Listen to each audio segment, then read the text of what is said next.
사무엘상 강의 24번째 시간입니다. 사무엘상 16장 13절에서 16절까지 우리 같이 한번 읽어볼까요? 사무엘이 기름을 뿔병을 가져다가 그의 형제 중에서 그에게 부었더니 이날 이후로 다윗이 여호와의 영에 크게 감동되니라. 사무엘이 떠나 라마로 가니라. 여호와의 영이 사울에게서 떠나고 여호와께서 부리시는 악령이 그를 번뇌하게 한지라. 사울의 신하들이 그에게 이르되 보소서 하나님께서 부리시는 악령이 왕을 번뇌하게 하온즉 원하건대 우리 주께서는 당신 앞에서 모시는 신하들에게 명령하여 수금을 잘 타는 사람을 구하게 하소서. 하나님께서 부리시는 악령이 왕에게 이를 때 그가 손으로 타면 왕이 나으시리이다 하는지라. 자, 오늘의 본문은 사울이 하나님으로부터 버림을 받고 다윗이라는 이제 새로운 왕이 세워지는 과정에서 일어난 일입니다. 우리 사무엘상 강해를 쭉 들으신 분들은 이제 오늘 본문들을 더 잘 이해하시는데 어려움이 없겠죠. 사무엘상 16장은 그렇게 시작이 됩니다.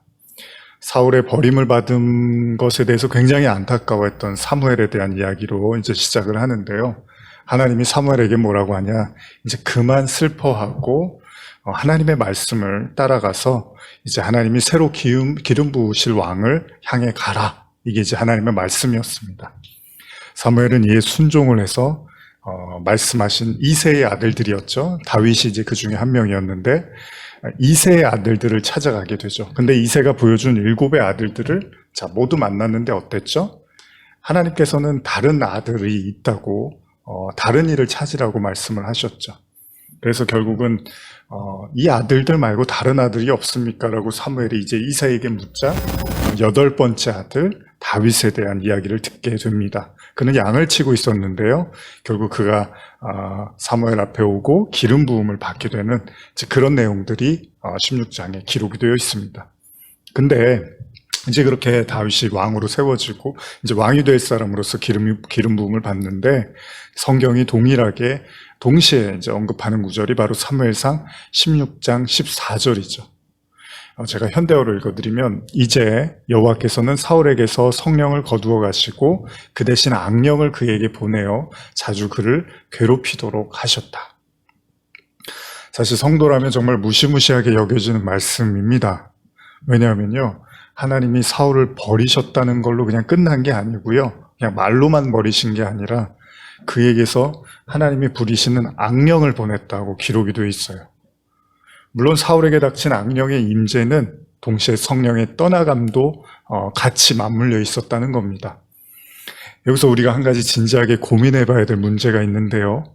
그게 뭐냐면 일반적으로 성도들은 하나님의 심판과 구원을 믿는 자들입니다. 무슨 말이냐면요, 원죄를 가진 모든 인간은 원래 하나님의 심판의 대상이었으나 성도는 예수 그리스도를 믿음으로 말미암아 구원을 얻게 되며 그렇지 않은 자들에게는 심판을 받는다고 믿는 것, 이것이 바로 성도들의 보편적인 믿음이잖아요. 그러니까 만일 저와 여러분들이 사실 이런 확고한 믿음을 가지고 있다면 누군가는 영원한 구원이 있지만 누군가에게는 영원한 심판이 있다는 거잖아요. 그러니까 영원한 멸망이라는 게, 영원한 구원과 멸망, 이것들이 동시에 일어난다는 겁니다. 그러나 우리가 사는 세상 속에서 성도가요, 아무리 그런 믿음을 갖는다 하더라도 사실 우리가 이게 피부로 와닿지 않는 경우들이 많아요. 왜냐하면 굳이 하나님을 믿지 않아도요, 그들의 삶이 성도들의 삶과는 크게 달라 보이거나, 아니 오히려 어떤 경우에는 성도들이 더 힘들게 사는 것처럼 느껴지기 때문이죠. 그러니까요, 예수님을 믿지 않았다고 해서 예수 믿는 성도들과 삶이 크게 뭔가 차이가 나지 않아 보이는 경우들도 많다는 겁니다. 그래서요, 오히려 때때로 성도들이 믿지 않는 자들의 형통을 부러워하죠. 성경에도 이제 그런 얘기들이 종종 나오는데 그런 이유가 여기 있습니다. 그렇게 생각해 보면 사실 성도들의 생각도 영적인 생각보다는 육적인 생각을 할 수밖에 없어요. 인간적인 생각을. 왜냐하면 세상살이가 힘든데 뭐 하나님 믿는다고 해서 특별하게 달라지는 게 없어 보이면 그렇습니다. 저도 어린 시절 초기에 신앙을 갖게 되고 설교를 듣던 중에 하나님의 구원과 심판에 관한 설교가 저희 가슴을 크게 때렸습니다. 어린 저에게는 심판과 구원은 굉장히 흥분되는 이야기이기도 했지만 반대로 상당히 무서운 이야기이기도 했습니다. 왜냐하면 누군가에게는 영원한 생명을 누리고 누군가는 영원한 죽음에 처한다는 사실이 정말로 두렵고도 또 두려운 이야기처럼 들렸습니다. 그럼에도 불구하고 많은 성도들이 하나님을 믿고도 여전히 세상을 부러워하고 세상을 의지하고 세상을 쫓고자 하는 마음을 가질 수밖에는 없죠. 왜냐하면 이런 심판과 구원이요, 우리의 눈에 이렇게 드러나게 감지되는 게 아니기 때문입니다. 어떤 의미에서 자신의 동족을 위해서 바울이 얘기했죠. 자기가 저주를 받아서 하나님으로부터 끊어져도 좋다고. 바울은 도대체 뭘 보았길래 자기가 저주를 받아서 하나님과 끊어져도 괜찮다고 말할 정도로 믿지 않는 자들의 구원을 정말 간절히 원했단 말이에요. 이건 사실 복음에 정말 미치지 않으면 이런 말을 할 수가 없죠. 여러분들은 어떠십니까? 여러분 자신이 저주를 받아서 하나님께 끊어져도 정말 믿지 않는 자들이 하나님을 믿었으면 하는 그런 간절함이 있습니까? 이런 눈을 갖는다는 것은 정말 영적인 눈을 가질 때, 정말로 어떤 영에 사로잡힐 때 가능한 일이겠죠. 그 얘기는 뭡니까? 대부분 사람들이 믿으면은 좋지. 근데 안 믿으면 구원 안 받는데. 그리고 끝이에요. 대부분 그래요. 근데 진짜로 그 바울과 같은 눈을 뜨면 이제 보는 세계가 달라지는 거죠. 영원한 죽음과 영원한 심판, 영원한 구원과 영원한 생명, 여기에 눈을 뜨기 시작하니까 바울이 너무나 간절함을 갖게 됐다는 겁니다. 따라서 성도가 처음 느꼈던 구원의 커다란 기쁨과 감격을 갈수록 잊어버리고 오히려 시간이 흐를수록 하나님을 모르는 사람하고 크게 다르지 않은 생각을 하면서 살아가는 건 이제 우리는 그렇게 생각해야 되는 거예요. 정말 우리가 원했던 것이 하나님과 동행하고 하나님과 함께하는 삶인가? 아니면 우리의 신앙의 목적지도 점점 바뀌어가고 다른 곳으로 향해 가는 건 아닐까? 이런 생각을 이제 우리가 요즘 같은 이제 코로나로 많이 어려운 가운데서는 더 우리가 진지하게 이제 고민하게 될 수밖에 없죠. 그러니까 하나님에게 원하는 건 많지만 정작 하나님 그분을 원하지는 않을 수도 있다는 거잖아요. 얼마 전에 인용했던 그 말씀의 한 구절을 제가 떠올려 보면요. 야고보서 1장 13절에서 15절 보면 사람이 시험 받을 때 내가 하나님께 시험을 받는다 하지 말지니 하나님은 악에게 시험을 받지도 아니하시고 친히 아무도 시험하지 아니하시느니라. 오직 각 사람이 시험을 받는 것은 자기 욕심에 끌려 미혹됨이니 욕심이 잉태한즉 죄를 낳고 죄가 장성한즉 사망을 낳느니라. 자, 야고보 기자는 하나님은 아무도 시험하지 않는다고 말합니다. 물론 하나님은 악에게 시험받는 분이 아닙니다. 그리고 아무도 시험하지 않으십니다. 이렇게 야고보 기자는 말하고 있어요.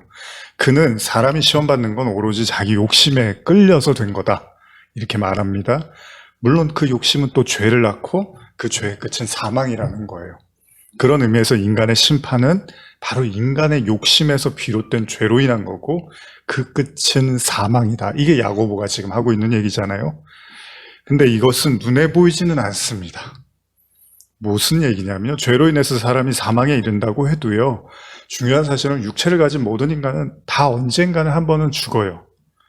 그렇기 때문에 그 죽는 게 그 죄 때문에 죽는 거야? 아니면 그냥 원래 사람이 나이가 들어서 그냥 자연스럽게 죽는 거야? 이거를 구분해낼 수가 없어요. 그냥 우리의 눈으로는. 그러다 보니까 하나님을 믿는 거하고 믿지 않는 거에 대한 차이를 구분해내기가 더 어렵다는 거예요. 여러분 나쁜 일 많이 한다고 해서 꼭 그 사람의 인생이 나쁜 건 아니란 말이죠. 좋은 일 많이 했다고 그 사람의 인생이 꼭 좋아지는 것도 아니에요. 그러니까 눈으로 확인할 수 있는 것들이 그렇게 확연한 차이를 보이지 않는다는 겁니다. 하나님을 열심히 믿었다고요? 죽지 않는 것도 아니고요. 하나님을 믿지 않는 자들만 또 죽는 것도 아니잖아요. 그렇게 생각해 본다면 결국 신앙의 유무는 단순한 인간의 외관만 가지고는 판단할 수 있는 문제가 아니라는 겁니다. 신앙이 좋아도요, 여러분, 평생 질병으로 고통받을 수 있고요. 신앙이 없어도요, 평생 건강한 삶을 살 수 있는 거잖아요.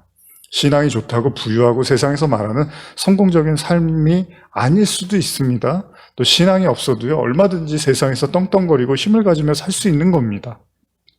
어쩌면 성도는 이러한 삶에 익숙해지다 보면 신앙의 논리보다는 세상의 논리가 더 앞설 수 있다는 겁니다. 그렇기 때문에 눈에 보이지 않는 하나님을 믿는다는 건 결코 쉬운 일이 아닙니다. 그러나 모든 것이 또 눈에 보이는 것만은 다가 아니잖아요. 예를 들면 우리가 눈에 보이지 않는 것들도 분명히 존재는 합니다. 바로 눈에 보이지 않는 세계. 우리가 2주에 걸쳐서도 그런 귀신 들린 자, 이런 이야기들 나눴지만, 영적인 어떤 세계, 우리가 충분히 지각하고 인식하는 영역, 물론 귀신을 보고 그런 걸 못 느낀다 하더라도 그러나 우리가 충분히 알고 있는 거, 뭐죠? 눈에 보이지 않는 인간의 마음이라는 겁니다. 이 마음이라는 건 앞서 나눈 이야기와는 또 반대입니다. 아무리 겉으로 보기에는 훌륭하고 부유한 삶을 살고 풍요로운 삶을 사는 것 같은데 그들이 반드시 행복을 느끼는 것도 아니고요.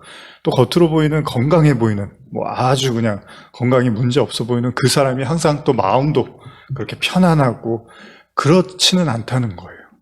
어쩌면 인간이 굳이 눈에 보이지 않는 신을 찾고 종교를 찾고 의존하라는 것도 바로 이 스스로 어쩔 수 없는 이 마음의 문제인 경우들이 많잖아요. 우리는 산상수훈 이후에 주일 설교를 통해서 감사라든지 귀신 들린 자의 아버지의 믿음이라든지 군대 귀신 들린 자 등의 본문을 통해서 인간 내면에 들이닥치는 영적인 전쟁에 대한 이야기를 나누었습니다. 그렇습니다. 모든 사람들이 하는 말처럼요. 마음이 편해야지 모든 게 편한 게 맞죠. 이제 더 느끼시잖아요. 시간이 흐를수록. 아무리요, 대궐 같은 집에 있어도요, 아무리 재물을 한가득 쌓아놓고 있어도 마음이 힘들고 불편하면 아무런 의미가 없습니다. 우리는 그걸 잘 압니다. 불편하고 어려운 그 누군가와 먹는 화려한 만찬보다는요, 마음 편한 누군가와 먹는 떡볶이 한 접시가 더 맛있을지도 모릅니다. 아무리 대단하고 아무리 화려한 그 무엇이 우리에게 주어진다고 하더라도요, 오히려 그게 짐이 되고 고통이 된다면 그건 더 이상 우리에게 선물일 수는 없는 거죠. 어찌 보면 야고보의 말처럼 인간사에서 나타나는 시험과 같은 일들은 하나님의 탓이 아니라 바로 우리의 욕심에서 비롯된 것일 수도 있겠네요. 오늘은 그 야고보의 이야기를 한번 통해서 생각해 본다면요. 오늘의 본문은요, 사울의 내면의 그 고통에 대한 이야기를 하고 있습니다. 성경은요, 다윗이 왕이 되기 위해서 하나님의 선택을 받고 그에게 기름을 붓자 동시에 사울에게 악신이 임했다라고 기록하고 있습니다. 놀랍게도요, 그에게 임했던 여호와의 영은 떠나갔고 그 빈자리를 하나님께서 보내신 악령이 차지해버린 겁니다. 이 말씀을 준비해오면서 제가 오랜 시간 이 부분들을 묵상을 했는데요. 성경은 이 이야기를 통해서 도대체 무슨 말씀을 하고 싶은 걸까? 왜 하나님은 사울에게 악신을 보내신 걸까? 물론 주석에는요, 여기에 대한 몇 가지 가설은 있습니다. 예를 들면 사울과 다윗의 대조적인 모습을 보여주기 위함이라든지 아니면 사울의 왕의 자리를 폐해지고 다윗이라는 새로운 왕이 등장했다는 걸 알리기 위한 그런 모습, 혹은 마지막으로 사울의 이 고통을 통해서 다윗이라는 인물을 부각시키려고 한다. 등등의 이야기들이 주석에 기록되어 있습니다. 여러분들은 어떻게 생각하십니까? 왜 하나님께서 갑작스럽게 사울에게 악령을 보내셨을까요? 이유가 어찌됐든 간에 사울은 이로 인해서 무지 힘겨운 날들을 보내게 됩니다. 여기에 쓰인 번뇌케하다의 원어의 의미는요, 두려워하다, 엄습하다, 습격하다 등의 상당한 무서움을 의미하는 듯합니다. 그러니까 사울에게 임한 악령은 그에게 또 상당한 공포심도 줬다는 거예요. 저도 이 본문을 묵상하면서 이런 생각을 해봤습니다. 만일 사울이 하나님께 버림받고도 왕위를 유지하는 데 아무런 어려움이 없었으면 어땠을까 말입니다. 그러니까 사무엘 선지자를 통해서 하나님께서 자신을 버리셨다는 말을 듣고도 사울은 여전히 백성들 앞에서 자신의 왕권에 아무런 문제가 없음을 좀 사람들한테 알려달라고 공표해달라고 요청을 했잖아요. 그것은 그가 하나님이 버리시고 안 버리고 이거보다 중요한 거는 오로지 왕으로서의 삶이었던 거잖아요. 그런 그에게 하나님이 보내신 악령이 그를 괴롭히지만 않았다면 어땠을까요? 커다란 고민 없이 그냥 왕의 자리에 쫓겨나지 않는 한 만족하면서 살았을 수도 있겠죠. 물론 가정이지만 중요한 사실 하나는 그에게 하나님의 영이 떠나갔다는 거예요. 어쩌면 그는 하나님의 영이 자신에게 떠나갔음에도 그 차이나 의미를 느끼지 못했을 수도 있어요. 그냥 왕으로 사는데 더 매진했을 수도 있습니다. 그러나 그가 악령으로 인해서 그 시달림과 고통을 느끼기 시작하고 더 이상 왕의 직을 수행하기 어려운 지경에 이르자 이제 감당이 안 되는 거죠. 무엇이 그토록 그를 괴롭혔을까요? 물론 악령이 임했기 때문에 그렇지만 그가 지난번에 나누었던 귀신 들린 자, 우리 그 군대 귀신 들린 자 이야기 나눴을 때 그가 무덤에서 거하면서 소리를 지르고 자기의 몸을 해하고 그런 수준의 상태가 아니었다면 결국 그는 마음과 생각으로부터의 번뇌, 즉 커다란 무언가 고통을 느낀 것 같습니다. 이것이 어쩌면 인생 무상일지도 몰라요. 제 아무리 힘과 권력을 모두 가진 왕이라 할지라도요, 마음과 생각에서 찾아오는 번뇌는 어떻게 잠재울 수가 없더라는 거예요. 그렇기 때문에 인간이 겸손해야 합니다. 하나님이 사울에게 손짓하자 사울은 도저히 견디지를 못하더라는 거예요. 그가 번뇌했다는 건, 즉 그가 무언가를 무지 무서워했다는 거고요. 그가 무언가를 심하게 두려워했다는 이야기잖아요. 그렇게 인간 내면에 두려움이 찾아오기 시작하면요. 그리고 그 두려움이 인간 내부에 뿌리 내리기 시작하면 어느새 감당할 수 없는 지경에 이르게 된다는 겁니다. 아무래도 지금의 사울은 분명히 왕의 자리를 빼앗기거나 잃어버린 거에 대한 아마 상당한 두려움을 가졌음이 틀림없습니다. 왜냐하면요, 그가 그토록 소중히 여기던 것이 바로 하나님 그분보다는 그 왕의 자리였잖아요. 그럼 그에게 하나님은 왕의 자리를 다른 이에게 주셨다고 말씀하셨고, 그걸 들은 이상 사울이 얼마나 불안해했겠냐는 거예요. 그래서 여러분들이 잘 아시는 것처럼 사울이 다윗을 그렇게 괴롭히는 거잖아요. 결국 사울의 지나친 욕망은 자신에게 커다란 시험으로 다가오고 이제는 자신을 사망에 이르게 하는 치명적인 고통이 되어버린 겁니다. 그런 의미에서 우리는 오늘의 말씀을 잘 생각해 볼 필요가 있는데요. 자, 야고보의 말씀을 다시 떠올려서 하나님이 아무도 시험하지 않는 분이라면 오로지 사람이 시험을 받는 건 자기 자신의 욕심에서 비롯된 것이라면 단순한 의미에서 우리가 받는 모든 시험은 그럼 우리의 욕심에서 비롯된 거네요. 이게 야고보의 증언이니까.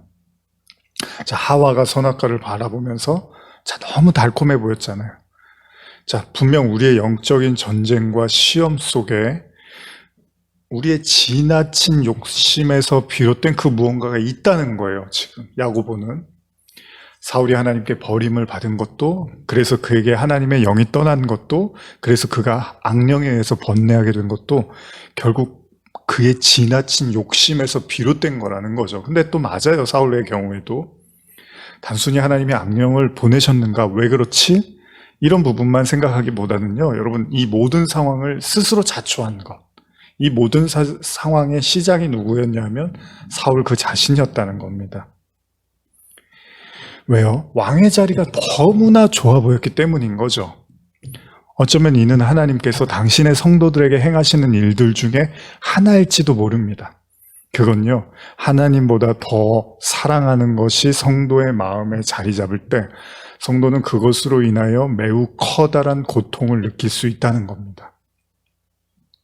어떤 의미에서 진정 창조주가 누구이고 피조물로서의 나를 제대로 인식하지 못할 때 오로지 사울처럼 자신이 왕처럼 군림하려고 그렇게 살고자 할 때 결국 그 자신에게 오히려 그가 사랑했던 것이 커다란 고통과 번뇌로 찾아오게 될 수 있다는 거죠.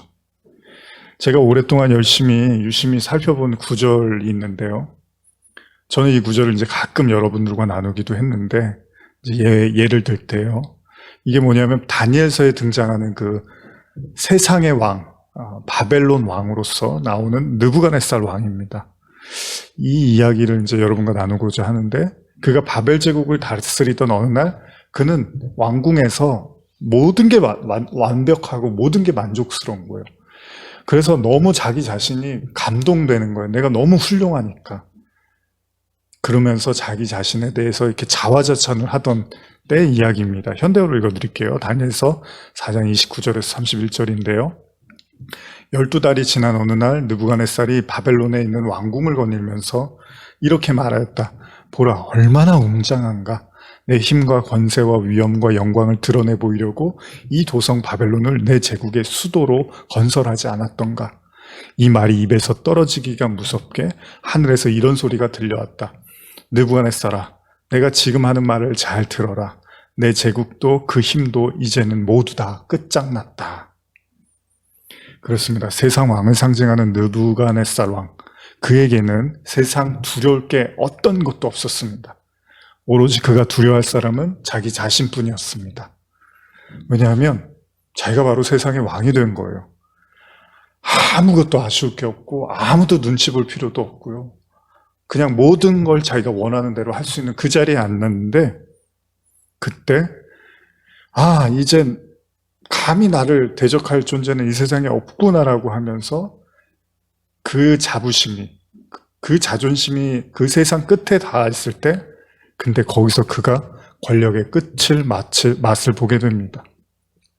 때때로요, 신을 믿지 않는 자들은 신을 믿는 자들을 비웃습니다. 물론 신자들의 부족함, 우리의 부족함 때문에 그렇기도 하지만 신을 믿는다는 것 자체에 대한 회의도 가지고 있다는 거예요. 신이 어디 있어? 왜 보이지도 않는 신, 있지도 않는 신한테 저렇게 목을 매지? 이런 생각들을 하면서 비웃음을 할 수 있잖아요. 하지만요, 성도는 이 세상의 모든 만물이 하나님에 의해서 창조되었고 그에 의해서 다스려진다는 걸 믿는 거잖아요.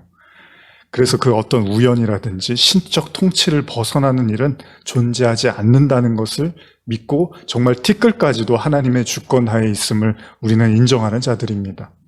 그런 의미에서 하나님을 믿지 않는 자들은 바로 자신이라는 신을 믿는 자들이고, 그 자신이라는 신은 결국 어느 순간은 하나님과 이렇게 맞닥뜨리게 될 거라는 거예요. 그러니까 하나님을 안 믿는다고 해서 종교가 없는 게 아니에요, 여러분. 하나님을 안 믿는 사람은 자기를 믿는 거예요. 자기라는 신. 현대어 4장 32절 한번 읽어드리겠습니다. 다니엘서 4장 32절입니다. 너는 이제 사람들이 사는 곳에서 쫓겨나 들짐승과 함께 들녘에서 나 살게 될 것이다. 소처럼 풀이나 뜯어먹고 살 것이다. 7해 동안 그렇게 산 뒤에야 비로소 내가 한없이 높으신 하나님께서 세상 나라를 모두 관할하신다는 사실을 깨달을 것이다. 또한 너는 하나님께서 당신 뜻대로 뽑으신 사람에게 나라를 다스릴 권한도 내려주실 것이라는 사실도 깨달을 것이다. 느부갓네살 왕은요, 그렇게 스스로를 자화자찬하고 모든 것을 다 이뤘다고 생각하는 그 순간에 하나님으로부터 왕의 자리로 쫓겨남을 받게 되고 7년 동안 지금 읽어드린 것처럼 암흑과 같은 고통의 나날을 보냅니다. 그는요, 짐승처럼 사람 사는 곳에서 쫓겨나서 소처럼 들녘에서 풀을 뜯어 먹으며 살았다고 기록되어 있습니다. 계속해서 읽어드리겠습니다. 4장 33절, 34절입니다. 이 말씀은 곧바로 이루어졌다. 느부갓네살에게 그 일이 그대로 일어난 것이다. 느부갓네살은 사람이 사는 곳에서 쫓겨나 소처럼 들녘에서 풀을 뜯어 먹고 살 수밖에 없었다. 그는 하늘에서 내리는 이슬을 맞으며 살아야 하였고 그의 머리칼은 독수리 깃털처럼 더부락하게 자라났으며 그의 손톱과 발톱도 새 발톱처럼 자라났다. 왕이 말하였다. 7해가 지났을 때 내가 하늘을 쳐다보더니 그제야 제정신이 들었다. 그래서 나는 한없이 높으신 하나님을 찬양하고 영원토록 살아계신 그분께 영광을 돌리었다. 주께서는 이 세상을 영영토록 다스리시는 분입니다. 주님의 나라는 한도 끝도 없습니다. 어쩌면요, 우리가 사울이나 느부갓네살처럼 당장은 악령에 시달리지 않는 것처럼 느껴진다 하더라도요, 만일 우리가 하나님보다 더 소중히 여기는 그 무언가를 붙잡고 살아가고 있다면 결국 우리도 이들과 다르지 않는 어떤 결과를 마주할지도 모를 것입니다. 그래도요, 느부갓네살은 7년이라는 번뇌와 같은 고통의 삶을 통해서 비로소 하나님이 누구인지를 배우게 됩니다. 7년이 걸렸습니다. 짐승처럼 살았다고 성경이 기록을 하고 있습니다. 누구도 고통을 달가워할 사람은 없습니다. 우리가 신앙을 가진 이유는 번뇌하기 위함이 아니니까요.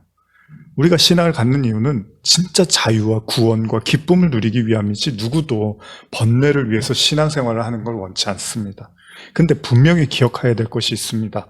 하나님은 아무도 시험하지 않고, 그러니까 사울에게 악령을 보내신 것도 느부갓네살에게 짐승과 같은 삶을 허락하신 것도 그렇게 하나님이 사람을 시험하는 분이 아니라면 결국 그것도 그들에게 하나님이 누구인지를 가르쳐주기 위함이라는 것으로 받아들일 수도 있다는 겁니다. 그러니까 우리 역시도 마찬가지.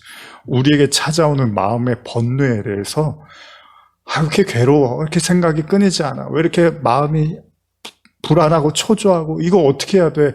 여기에서 머무르는 게 아니라 진지하게 생각해 볼 필요가 있다는 거예요. 물론 사울은 그냥 악신에 들렸지만 느부갓네살은 그 고통과 같은 그 시간을 통해서 하나님을 배웠단 말이에요. 사울의 번뇌의 이유는 뭐죠? 그가 버릴 수 없는 왕의 자리였잖아요. 느부갓네살의 번뇌의 이유는 뭐죠? 자신에 대한 지나친 집착과 교만, 어쩌면 하나님보다도 더 높아진 그 자신, 바로 자기 애였습니다. 어쩌면 이렇게 스스로의 욕망으로부터 벗어날 수 없는 인간이기 때문에 우리는 하나님이 필요한지도 몰라요. 자기에게 뭐가 나쁩니까? 자기를 사랑하는 게 왜 나쁘죠? 라고 저한테 물어볼 수도 있습니다. 그러나 인간의 사랑이 불완전하기 때문에 어쩌면 진짜 하나님의 그 사랑을 깨닫지 못하면, 하나님이 그 사랑을 가르쳐주지 않으면요, 우리는 우리 스스로를 사랑하는 법을 잘 모른다는 거예요. 그러니까 우리가 지금 만족하고 우리가 지금 즐겁고 기쁜 게 꼭 그게 우리에게 득이 되는 게 아닐 수도 있다는 겁니다. 어린 아이들이 그렇잖아요. 막 음식도 그냥 자기가 먹고 싶은 것만 먹고 막 뭐 단 거 먹고 이러면서 이빨 안 닦고, 근데 그게 그 아이들에게는 즐겁잖아요. 근데 어른들은 계속 그걸 이제 막잖아요. 그렇게 하지 말라고. 그러니까 스스로를 그러니까 하나님 봤을 때 인간도 그런 거예요. 인간이 봤을 때는 이게 우리를 사랑하는 법이잖아요. 근데 하나님 봤을 때는 그게 스스로를 파멸로 몰고 가는 그런 잘못된 사랑이다라고 말씀하실 수도 있다는 겁니다. 그렇다면 우리가 하나님 사랑, 이웃 사랑도 나누었지만 결국은 하나님 사랑, 이웃 사랑의 또 다른 사랑이 뭐죠? 자기 사랑이란 말이에요. 그러니까 자기 스스로를 그 온전한 사랑으로 사랑을 못하면 당연히 하나님과 이웃 사랑도 불가능해지겠죠. 그러니까 여기에서 항상 우리가 빠뜨리지 말아야 될 건 진짜로 여러분 스스로를 잘 사랑하고 있느냐의 문제도 있다는 겁니다. 사울은 왜 왕의 자리에 그렇게 집착을 했을까요? 그게 뭐가 그렇게 중하다고 하나님도 던져버리고 그 자리를 지키려고 했을까요? 어쩌면 사울도 진정한 자기 사랑에 실패한 자인지도 모릅니다. 반장을 해야만, 1등을 해야만 부모의 사랑을 받는 건 아닙니다. 그래서 여러분과 저는요, 우리 자녀들에게 그릇된 사랑을 심어줘서는 안 됩니다. 왕이 돼야만 사람다운 게 아닙니다. 아담과 하와가 욕망의 결과로서 선악과를 먹고 자기의 수치를 무화과 잎으로 가립니다. 그렇게 가린다고 하나님이 더 이뻐하시는 게 아니라는 겁니다. 그릇된 신앙은, 그릇된 신념은, 그릇된 하나님에 대한 이해는 하나님도 무시해버리고 결국 스스로가 왕의 자리에 앉고 싶어하는 법이라는 거예요. 참으로 흥미로운 구절이 있는데요, 일찍이 전도서에는 인생을 이렇게 묘사하고 있습니다. 전도서 9장 3절에서 5절인데요 모든 사람의 결국은 일반이라. 이것은 해 아래서 행하지는 모든 일 중에 악한 것이니 곧 인생의 마음에는 악이 가득하여 그들의 평생에 미친 마음을 품고 있다가 후에는 죽은 자들에게로 돌아가는 것이라. 모든 산자들 중에 들어있는 자에게는 누구나 소망이 있음은 산 개가 죽은 사자보다 낫기 때문이다. 산자들은 죽을 줄을 알되 죽은 자들은 아무것도 모르며 그들이 다시는 상을 받지 못하는 것은 그들의 이름이 잊어버린 바 됨이라. 그렇습니다. 산 개가 죽은 사자보다 낫습니다. 성경의 최고의 지혜자의 말입니다. 지혜자는 우리네 인생을요, 사울처럼 굳이 악령이 임하지 않아도 원죄를 가진 모든 인간들의 현실이 악의와 광기로 가득 차 있다고 말을 하고 있습니다. 심지어는 평생을 그렇게 살다가 흙으로 돌아간다고 이야기합니다. 이 대목은 어쩌면 우리의 눈을 의심케 합니다. 근데 성도는 압니다. 성도가 된 자들은 안다는 거예요, 이거를.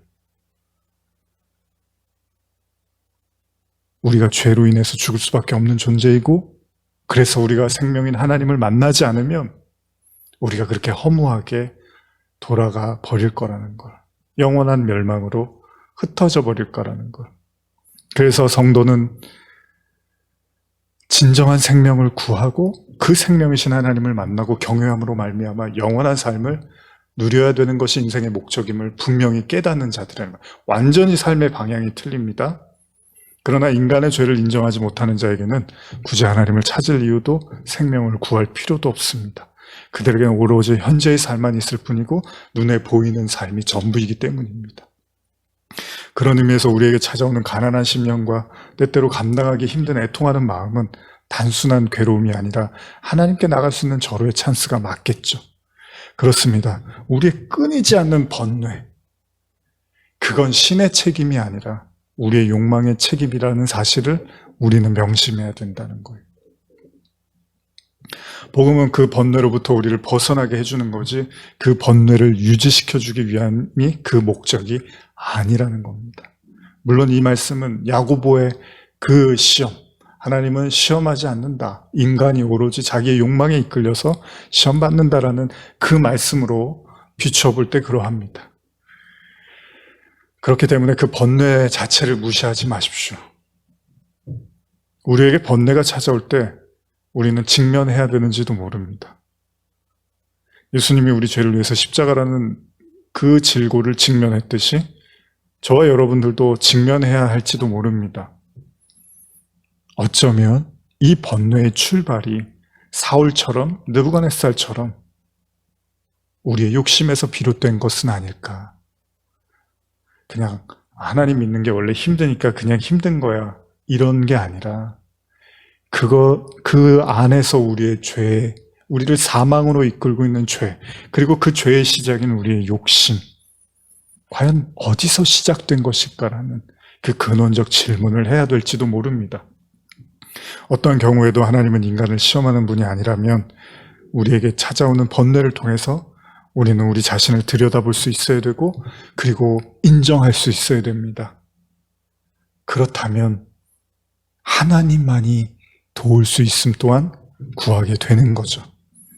얼마 전에 보았던 오래된 그 시트콤이었는데요. 오래된 건데 얼마 전에 봤는데 이런 내용이었어요. 길거리를 지나가다가 우연히 마주친 옛 여인을 만난 주인공은 그녀와 잠시 차를 마십니다.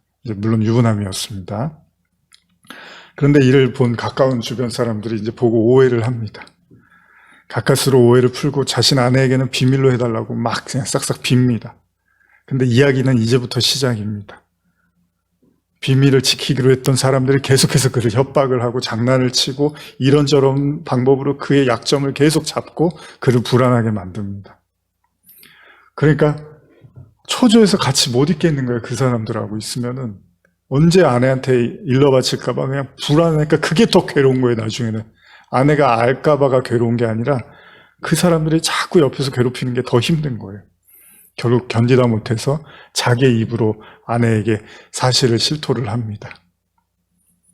근데 재밌는 사실은요, 너무 괴로워서 극심해서 그렇게 실토를 하고 나니까 아내가 자기한테 뭐라고 핀잔 주는 거는 별로, 그거는 괜찮고 오히려 그 자기를 괴롭히던 자들이 이제 더 이상 아무 힘을 못 쓰니까 그 앞에서 떵떵거리니까 이제 속이 다 후련해지는 거예요. 결국 이제 그들이 도망을 치는 거죠. 어쩌면 악한 영의 목적은 분명 우리의 실패와 절망, 우리의 불안과 우리의 번뇌를 통해서 멸망에 이르게 하는 것일지도 모릅니다. 그러나 느부갓네살의 교훈처럼요, 우리가 그 영으로 말미암아 찾아오는 커다란 번뇌를 통해서 우리의 욕심이 무엇인지를 발견했고 우리가 여전히 하나님보다 더 소중하게 여겼던 것이 무엇인지를 발견하고 그 죄를 내어려 놓을 수 있다면 오히려 우리는 그조차도 하나님께 나아가는 길이 될 수 있을 겁니다. 그러나 그렇지 못할 때 우리는 그 번뇌의 소용돌이 속에서 빠져나올지 못할지도 모릅니다. 사울에게 보내신 악신은 어떤 의미에서 사울에게 주시는 회개의 기회였는지도 모릅니다. 하나님은 모든 영혼이 구원에 이르기를 원하신다는 베드로의 고백이 맞다면 말이죠.